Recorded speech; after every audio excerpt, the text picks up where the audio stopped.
Ben ora ciloko noto pola ben ora salah. Aja dumi, aja dumi, aja dumi, aja dumi, aja dumi. Assalamualaikum warahmatullahi wabarakatuh. Selamat datang di channel Ojo Dume series bersama saya Didra Rashid dan juga saya Om Semar. Assalamualaikum warahmatullahi wabarakatuh. Waalaikumsalam warahmatullahi wabarakatuh. Dan hari ini spesial kita kedatangan sahabat kita juga.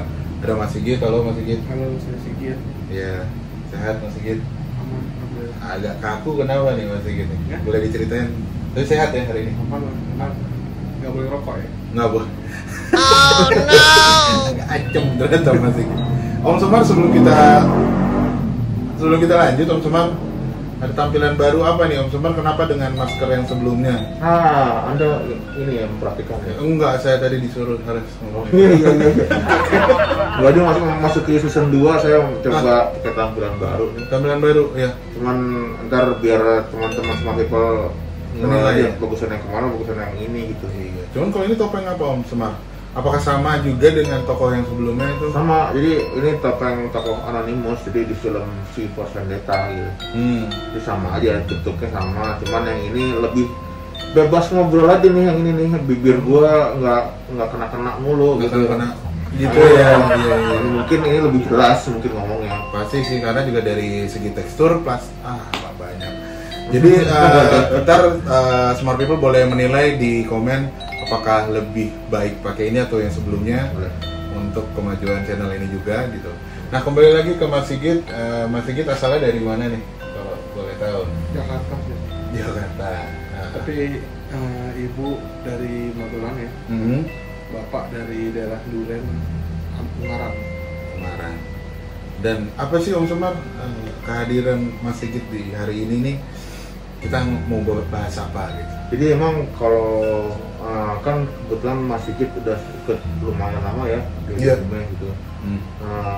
Mungkin karena kesibukannya juga dia nggak bisa sering ikut, cuman beliau ini sosok yang punya spiritualitas tinggi juga gitu, dan mungkin bisa di share nih Mas Sigit gitu mengenai kenapa sih Mas Sigit tertarik untuk dengan dunia spiritual ini gitu. Adakah kejadian-kejadian yang memicu gitu yang bisa memicu Mas Sigit buat menggeluti dunia spiritual gitu?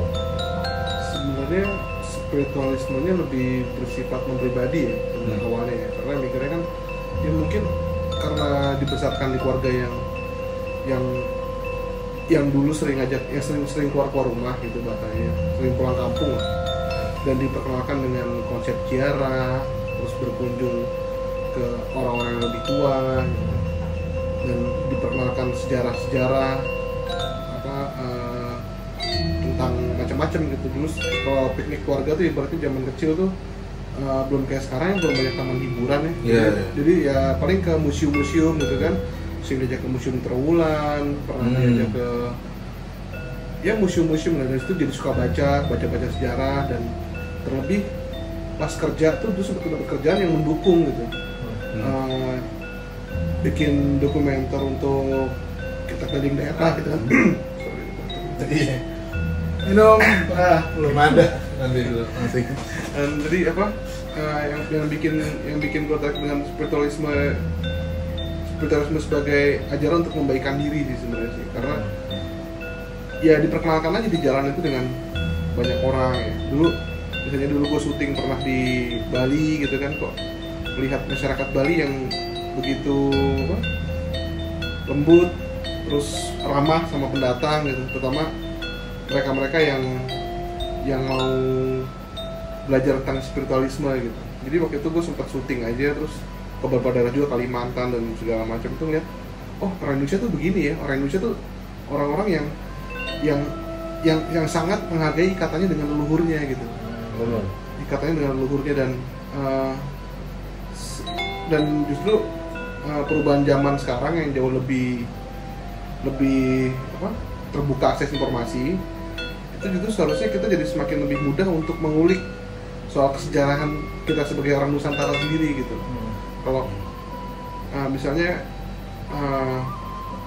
kita bisa melihat oh ternyata perwujudan orang bersyukur itu di beberapa daerah itu selalu dikaitkan dengan leluhurnya gitu. Seperti contoh budaya ziarah ya, budaya ziarah yang menurut gue tuh ini bukan soal klinik mistik yang banyak dikabarin orang, oh jarak sini itu kan ini gini, enggak. Tapi gue malah melihatnya lebih, oh ini cara mereka menghargai pendahulu mereka, leluhur mereka gitu.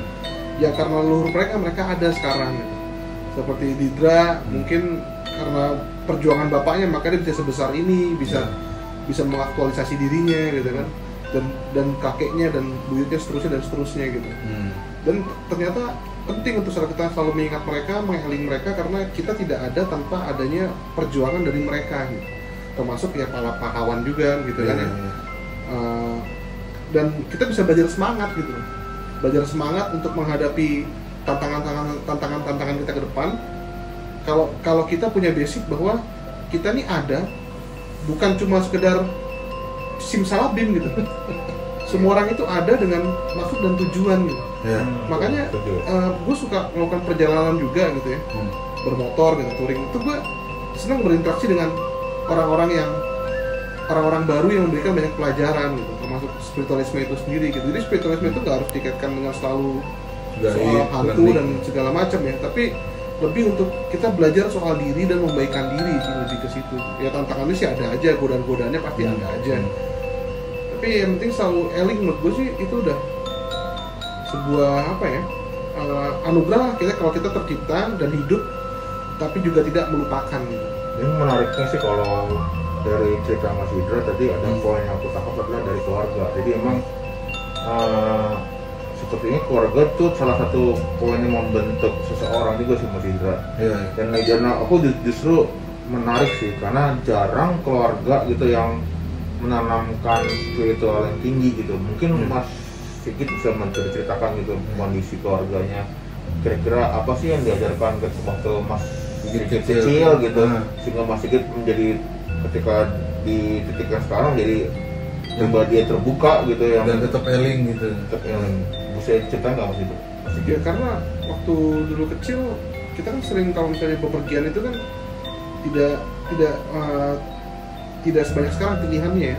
Waktu itu kedua juga itu biasa tuh ya keakraban aja, bawa makanan dari rumah, masak, ya nanti makan di pinggir jalan dan budaya-budaya itu jadi membuat kita kenal dengan orang-orang baru yang mungkin mampir, mungkin kita tawarin makan dia mau gitu kan. Dan itu bawa-bawa kita rasa syukur tuh, membawa kita rasa syukur yang menurut gua itu memperkuat batin kita. Selama ini kan kita dihadapkan dengan dunia yang sangat kapitalis banget ya mungkin, atau kalau dunia yang lo punya apa gitu, itu kadang-kadang melupakan lo siapa gitu. Kalau lo nggak punya apa-apa soalnya lo jadi bukan siapa-siapa gitu. Nah, jadi gue tuh ngerasa bokap gue gitu pergaulannya yang tidak mandang-mandang itu justru malah memberikan kekuatan spiritualisme gitu. Yang ibarat kata yang kita tuh nggak ada kelas sosial tertentu, tuh cuma di imajinasi kita aja gitu. Manusia tuh semuanya sama gitu. Mereka punya penderitaannya, punya kesenangannya masing-masing. Dan tugas kita tuh bukan untuk menjustifikasi bahwa lu salah atau lu buruk gitu. Tapi tugas kita adalah ya kita sama-sama saling mengomong diri masing-masing, saling bantu dengan apa yang kita bisa, itu aja. Ya perjalanan spiritual kayak ke museum apa itu kan juga menanamkan rasa nasionalisme ya. Nasionalisme kalau loh kenapa sih lo datang jauh-jauh cuma mau ngeliat patung atau cuma mau ngeliat candi gitu. Justru itu timbul kebanggaan kan bahwa bangsa kita bukan bangsa ecek-ecek ya, yang sering dipandang primitif gitu.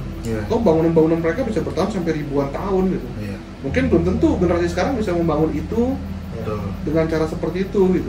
Dan yang menarik juga kemarin sih Om, sedikit cerita waktu itu kita berdua baru aja jalan-jalan ke silaturahmi juga kita menyempatkan ke candi Penataran. Dan di situ ada relief di mana Mas Sigit ngasih tahu loh itu kok sepertinya bukan orang Nusantara ya gitu. Berarti kan itu membuktikan bahwa kita pernah berinteraksi, leluhur kita berinteraksi dengan dunia luar saat itu gitu. Dan semaju itu berarti Om gitu. Maksudnya banyak hal-hal detail yang kita bisa lihat, kita bisa pelajari di candi yang menurut orang-orang lo ngapain lo nyari ilmu ya kagak saya. Dan candi tuh enak ya mas ya, maksudnya karena mungkin lingkungannya juga masih asri, kita kalau aku sih ngerasain fisiknya rilis stres di kota. Karena kan anaknya kota banget ya Mas Sigit. Urban boy ya? Urban boy, Apple fanboy, Xiaomi fanboy. Fuckboy juga? Enggak, aku fuckboy di mindset aja. Fuckboy mindset ya? Jadi jangan dekat-dekat aku nih itu karena mindset kamu bisa aku canda. Tapi kan menarik kan, Iya. juga kita kemarin jalan gitu ya, Iya. sambil jelaskan. Jadi itu yang mewaraskan manusia itu bukan cuma sekedar mencari uang, tapi juga mencari jalan apa? Sebelum lebih lama lagi, Iya. kayaknya mesti cerita dulu nih, kalian tuh harus ngapain gitu. Tadi kan cerita afternya kan, Iya, perjalanannya gitu, ngapain sih kalian berdua harus ngapain? Oh kemarin, jadi sempat kita tuh aku diajak Mas Sigit untuk silaturahmi ke sahabatnya Mas Sigit dan juga sekaligus ziarah makam ke mbahnya Mas Sigit. Di mana tuh pastinya? Makamnya yang tadi disebutin ada di Ungaran dan juga di Magelang. Ya, dan tapi sahabatnya Mas Sigit ada di daerah Blitar. Mas Jadi Didra pernah pengen ikut kan urusan keluarganya Mas ini Sigit. kenapa saya ikut campur ya? Kenapa mau ikut gitu? Karena saya juga membutuhkan itu. Oh, iya. Maksudnya di sisi lain juga saya butuh apa ya, melihat Refresh gitu. refresh, melihat dunia luar, dan secara nggak langsung juga Mas Sigit kemarin memberikan kesempatan pengulangan kembali masa kecil saya. Dulu bokap juga sering ngajak jalan lewat jalan biasa, bukan jalan tol. Dan kita memilih untuk lewat jalan biasa memang Om. Dan di situ memang baru terasa Om, baru terasa apa ya? Terasa apa ya? Ini loh situasi sebenarnya, karena menurut aku ya jalan tol oke lebih cepat, cuman kita nggak tahu situasi warga di situ gimana. Cuma dengar kita ada pengalaman spiritual kan, itu bisa cerita nggak? Berbagi cerita. Berbagi itu dari jalur, silakan Mas Sigit. Ya, kebetulan kita nggak dikejar waktu, Kita nggak dikejar. dan tidak punya target tertentu. Iya.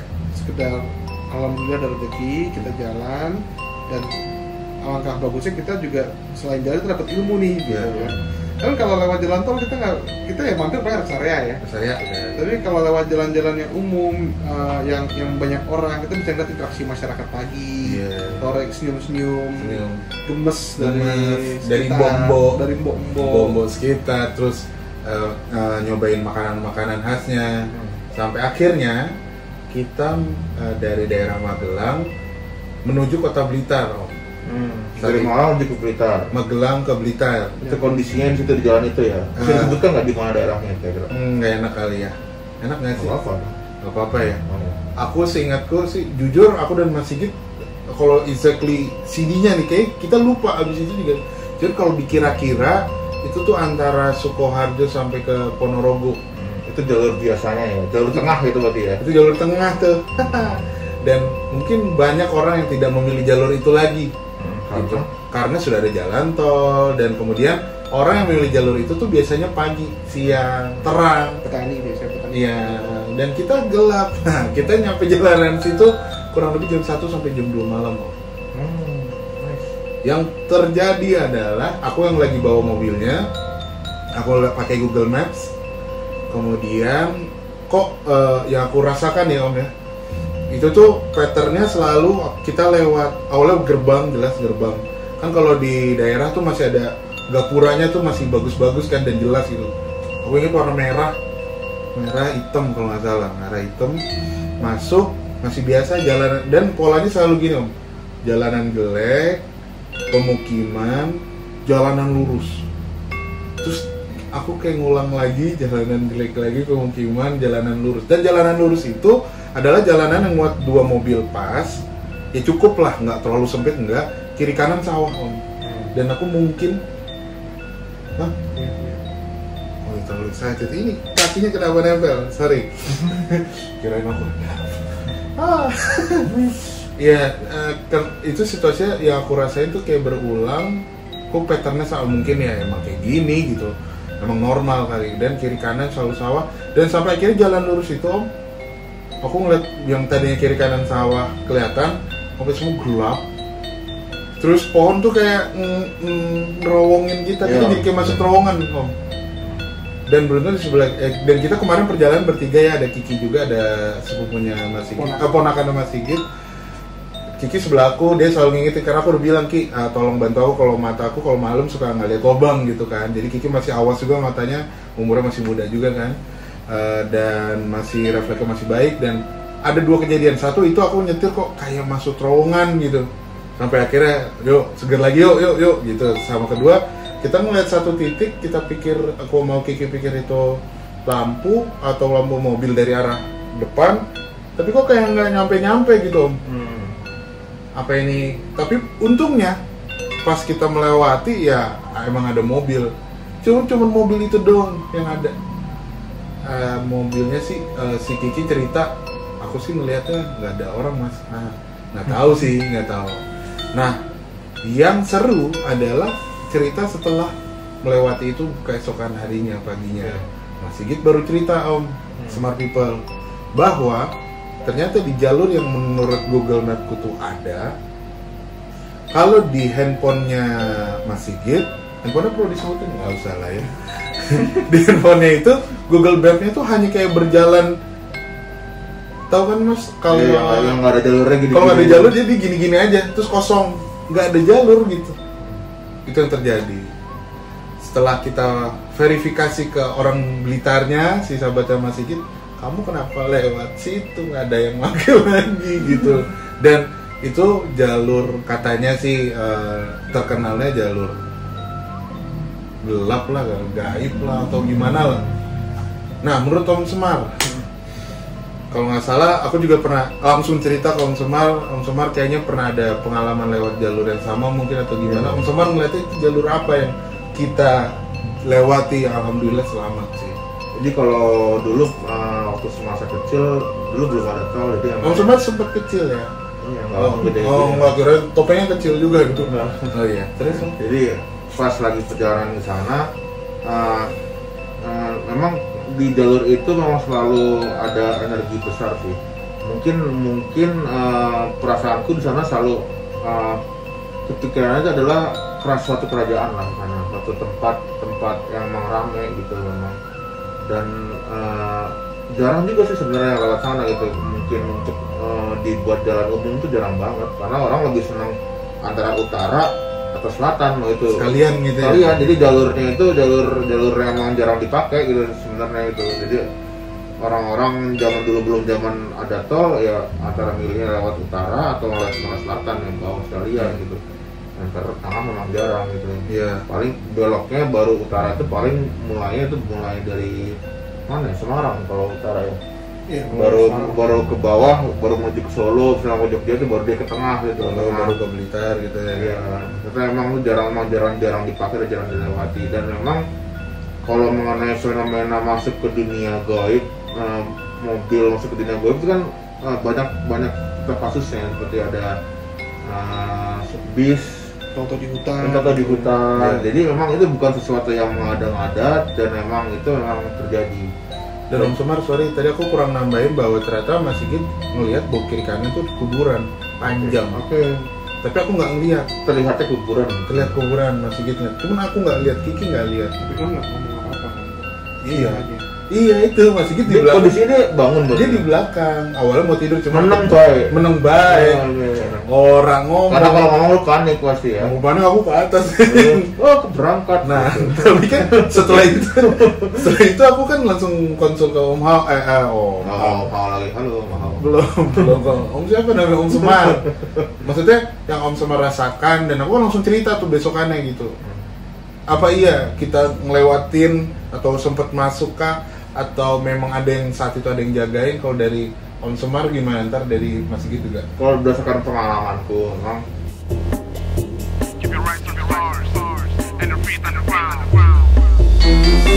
Noto benuri pemuti, noto lihat penora kualat, noto rasa penora cilok.